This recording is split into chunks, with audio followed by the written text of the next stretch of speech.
Muy buenas tardes. Nos encontramos hoy alrededor de dos fechas que son referidas puntualmente a la ingeniería. Por un lado, el 6 de junio se recuerda que en 1870 se recibía Luis Augusto Huergo con el título de ingeniero civil de la Universidad de Buenos Aires. Y por lo tanto se lo rotula como el Día de la Ingeniería. Por otro lado, y muy cerca cronológicamente, vemos el 16 de junio, recordando que en 1865 se creaba la carrera de ingeniería y por lo tanto se lo tituló como el Día del Ingeniero. Dos fechas que justamente nos permiten reflexionar y pasar un poco el plumero de algunas reflexiones o cuestiones que entiendo que revitalizan algunos posicionamientos en función a este devenido siglo XXI. Entonces, volviendo a estos dos momentos en cuanto a la titulación del ingeniero Huergo, en cuanto a la creación de la ingeniería, tenemos que posicionarnos en contextualizar el momento en el cual acontecieron. Por lo tanto, nos tenemos que referir muy brevemente a la denominada generación del 80, la cual estaba embanderada en la corriente filosófica llamada el positivismo el cual deviene de la ciencia positiva, donde jerarquizaba fundamentalmente a la física, que podemos extender en las ciencias experimentales. Ciencias experimentales las cuales habían sido el andamio, el apoyo para el progreso de la ciencia, el progreso de la tecnología. Y en esos tiempos, estamos hablando de mediados de 1860, nos encontramos con otro gran acontecimiento que fue justamente la segunda revolución industrial, que fue la denominada revolución del vapor, donde su elemento insignia fue justamente el tema del ferrocarril.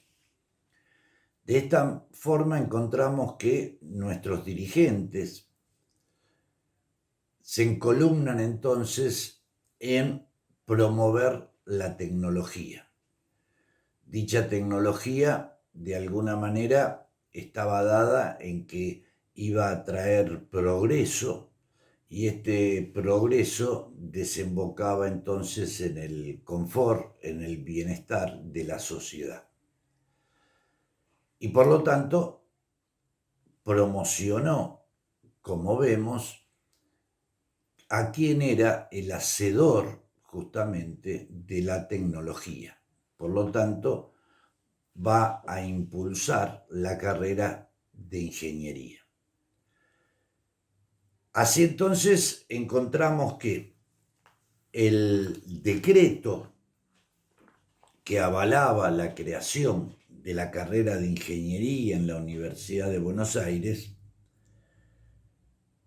expresaba, siendo notable la necesidad de establecer en la universidad un departamento de ciencias exactas a fin de formar en su seno ingenieros y profesores, fomentando la inclinación a estas carreras de tanto porvenir e importancia para el país.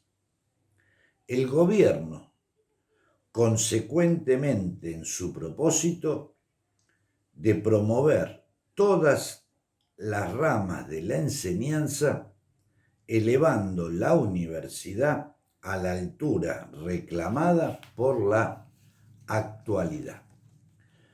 Vemos entonces en qué primer plano se coloca entonces a la ingeniería debido a esto que veníamos planteando en base a que estaba el progreso, venía el bienestar y por lo tanto era la idea de traerlo principalmente de los países desarrollados de Europa. Así entonces se conforma un plan de estudio de estas primeras camadas de ingenieros, el cual estaba conformado básicamente por tres columnas basales. Por un lado, la matemática básica o matemática pura, como se la llamaba en esa época, la matemática aplicada y, en tercer lugar, la historia natural. Este último columna o directriz estaba justamente encandilado por este rompimiento que había hecho a nivel científico del status quo de la época, de la mano de Darwin con la teoría de la evolución, y por lo tanto estaba prácticamente incluido en todas las carreras de ese momento. De esta forma entonces se contrataron profesores principalmente de Italia debido a un convenio que se había llevado a cabo, y estos fueron entonces el primer plantel docente para la formación de estos profesionales. Por otro lado, enunciábamos la conmemoración de este primer egresado, de Luis Augusto Huergo, el cual ya venía desempeñando tareas en agrimensura, pero que al observar la creación de la carrera de ingeniería civil, rápidamente acudió justamente a las aulas para obtener su titulación. Esta situación entonces de alguna manera nos va encontrando en un lugar donde desde la parte académica, la Universidad de Buenos Aires, el gobierno de la época estaba planteando, relevando la importancia entonces de la ingeniería en nuestro país. Sin embargo, y acá esto lo podemos detallar a modo paradojal, contradictorio, haciendo un breve punteo de algunas obras, infraestructura que se llevó a cabo en Buenos Aires en esos años, y vale aclarar, en esos años donde ya contábamos con ingeniería local, y por lo tanto vamos a tratar de dejar de alguna manera semblanteado el por qué se apeló a una ingeniería foránea, a profesionales venidos principalmente de Europa, cuando se contaba justamente con egresados de la Universidad de Buenos Aires. Y a lo que me estoy planteando puntualmente es, en primera instancia, la construcción del puerto de Buenos Aires, el cual lo vamos en una primera instancia a mencionar muy brevemente porque justamente va a mostrar un punto de quiebre entre la ingeniería inglesa y la ingeniería local. Pero entonces vamos a mencionar las distintas construcciones, como ser la Casa de Gobierno, que comienza a construirse justamente en 1873. Y como habíamos señalado anteriormente, ya comenzaron a egresar de la Universidad de Buenos Aires a partir entonces de 1865. Bien, es decir que de alguna manera entendemos que existe una disparidad en cuanto a que en 1865 ya contábamos con la carrera. El primer egresado ya lo teníamos personificado en la figura de Huergo a partir de 1870. Por lo tanto, en el momento que comienza a construirse la Casa de Gobierno con las distintas remodelaciones que tuvo, es decir, que vivió distintas instancias, los dos cuerpos que en primera instancia iba a servir para el Palacio del Correo, luego se le adosó la otra parte, luego se la unió a través de un arco, observación la cual si se hace desde la Plaza de Mayo se puede ver que la parte, el cuerpo izquierdo como el cuerpo derecho tienen otra fisonomía. Se realizaron entonces 3 años más tarde de que existieran las primeras camadas. Otro monumento histórico hoy en día, el Palacio del Correo y Telecomunicaciones, hoy en día conocido como Espacio Cultural Néstor Kirchner, comienza a construirse en 1876. Fíjense prácticamente cuántos años después y cuántas camadas ya habría entonces de ingenieros civiles. También podemos mencionar el Congreso de la Nación, obra que justamente comenzó a realizarse en 1895. También nos encontramos con el Palacio de Justicia de la Nación, que comienza su construcción en 1889. El Hotel de los Inmigrantes, que comienza su construcción en 1876. Y también podemos mencionar, así en este, reitero, rápido punteo, el Palacio de Obras Sanitarias, ahí ubicado en la calle Córdoba y Ayacucho, en la ciudad de Buenos Aires, en 1887. Todas estas obras fueron ejecutadas, fueron diseñadas por profesionales extranjeros.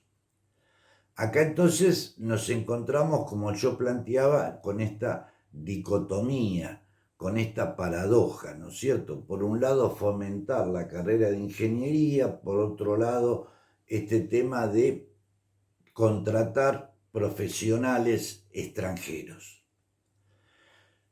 Es decir, se planteaba la necesidad de contar entonces con una carrera de ingeniería.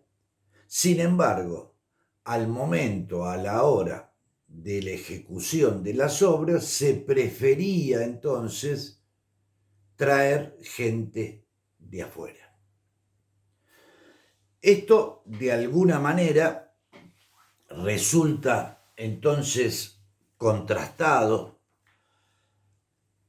debido a que hubo opiniones encontradas.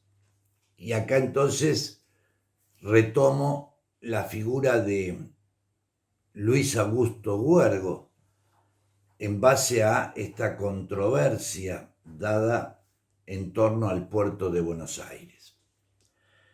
Y encontramos que en 1876 el ingeniero Ignacio Firmat, desde los anales de la Sociedad Científica Argentina